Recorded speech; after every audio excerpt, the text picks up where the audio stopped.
And it's just saying, you found a way that works and you think you're gonna go back to that? I don't think so.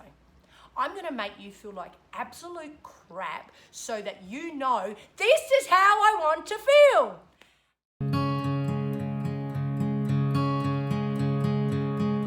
I can see clearly now, the rain is gone.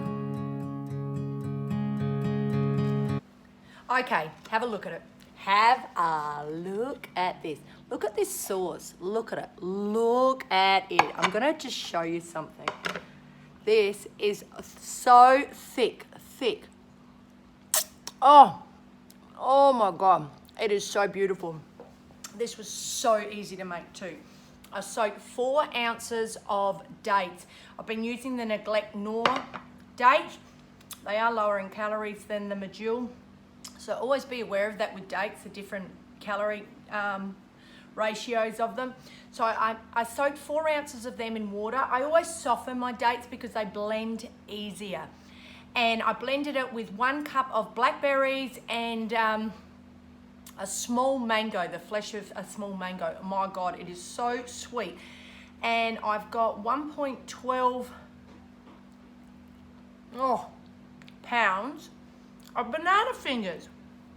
So easy. Okay, I want to have a serious talk. My name is... Hi, my name's Jade and welcome back to my channel.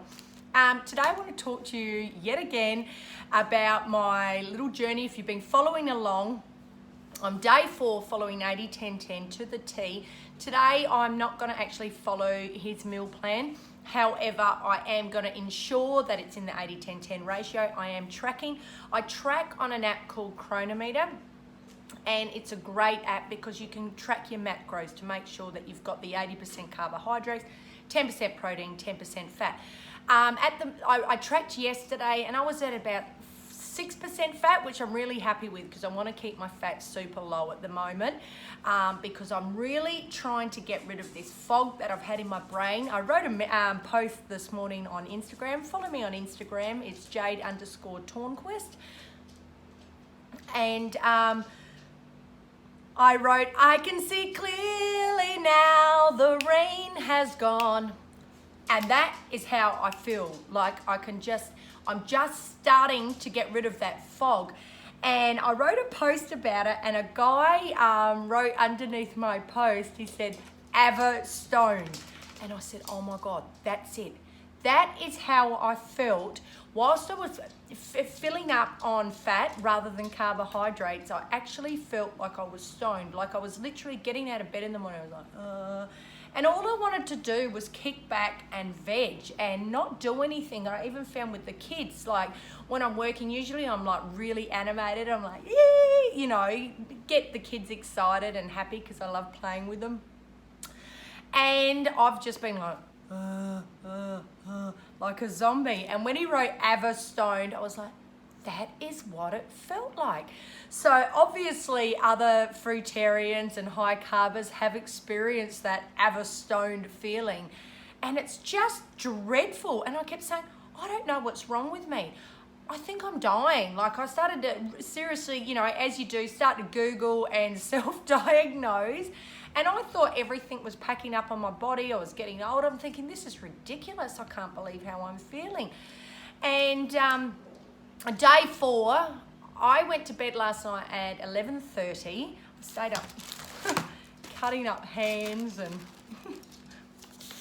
cutting these little circles out for my little kids. So I did that and I thought, oh goodness me, my alarm's going to go off at 4:45. And I was up before my alarm this morning. I was up at 4:15. So the energy's starting to get back again. And today's the first day I'm just like, man, I've got so much energy. I'm raring to go. So this is day 4. Now, please be aware for anyone, if you're brand new to this lifestyle and you're coming off meat or whatever, you're probably not going to feel this great after day 4. My body's extremely clean and all I've done is put excess healthy fats into my system. I haven't put anything toxic like meat or cheese or heavy refined foods or anything like that, because I don't eat like that. So all I've done is just put an excess of avocado, nuts and seeds into my diet, and cut down my carbs, and my body's just gone, "Ugh." And it's a funny thing. I was talking to a friend of mine on the phone last night, and he said to me, you never used to be like this. You used to eat junk food, you used to eat all this stuff, and you didn't feel like this. And I said, but perhaps I was permanently like that. I mean, I lived on Diet Coke. I lived on Pepsi Max. Like, when I'm saying lived on it, I was having like 12 cans a day, maybe more some days. I'd just be sipping it along all day.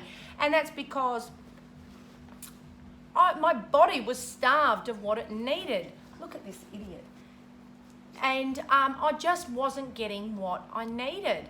And then, if you don't know, years ago, I used to work for Weight Watchers. And I mean, I was successful at Weight Watchers. I lost a lot of weight doing the program. And yes, a calorie restrictive diet works for weight loss, but does it work for your health?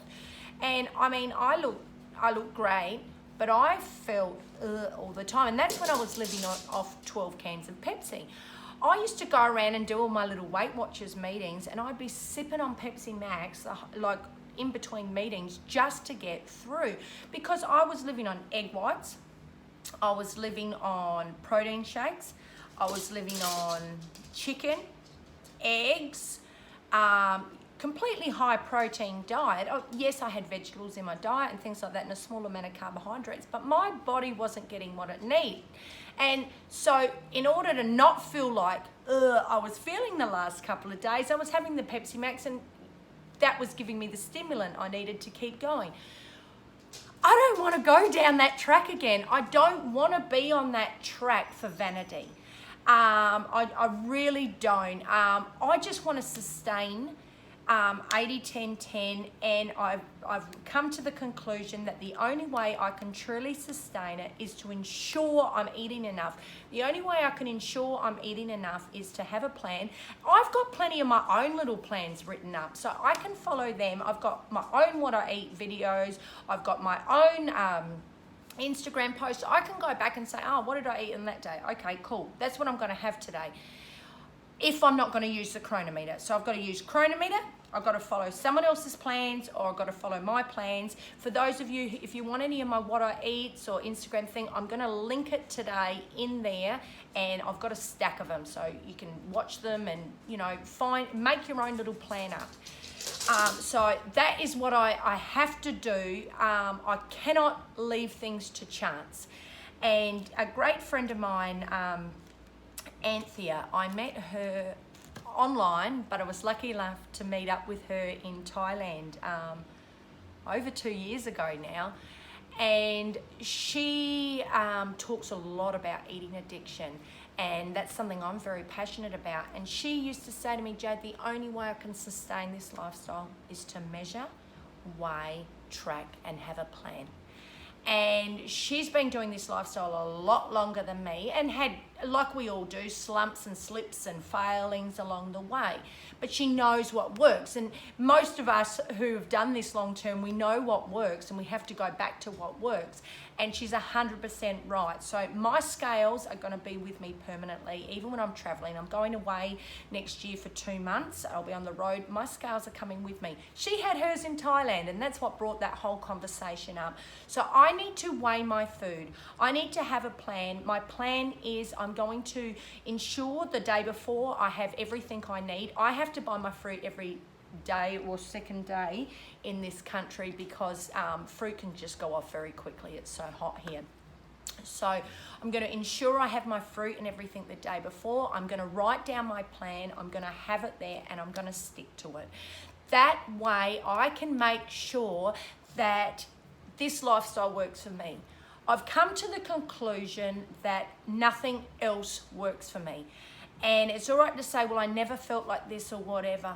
My body now knows how good it can feel. It knows its potential. It knows how good it has felt. And my body, when it drops under there, it just says, you are not doing this to me again.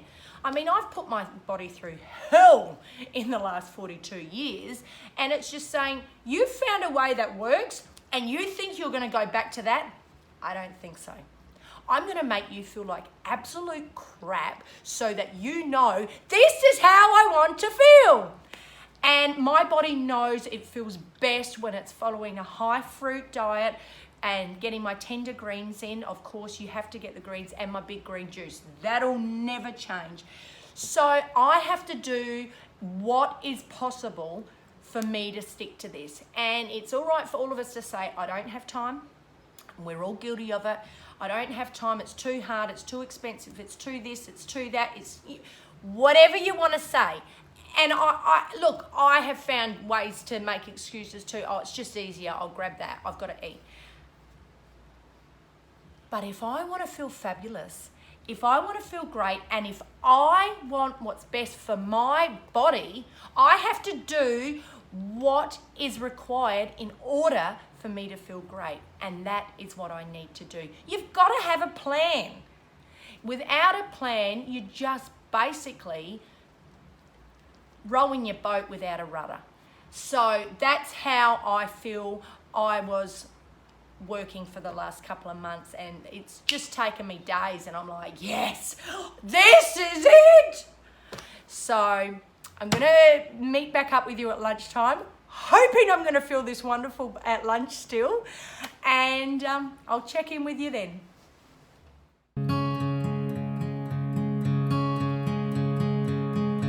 I can see clearly now, the rain is gone. I can see all obstacles in my way. Gone are the dark clouds that had me blind.